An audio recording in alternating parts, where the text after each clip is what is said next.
you Lord sa blessing. Ngayong aking birthday, yan ang aking simple handa at meron akong kasamang kumain si Jerlyn.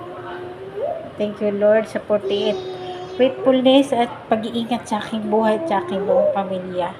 Sa iyo ko lamang ibinabalik ang mataas na parangal at papuri. In the name of Jesus.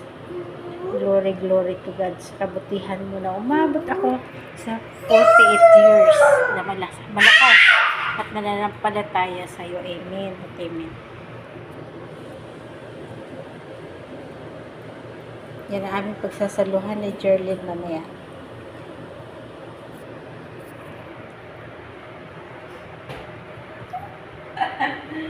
Happy birthday! Thank you sa blessing.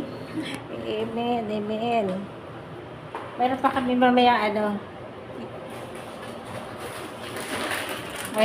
mamaya Doritos.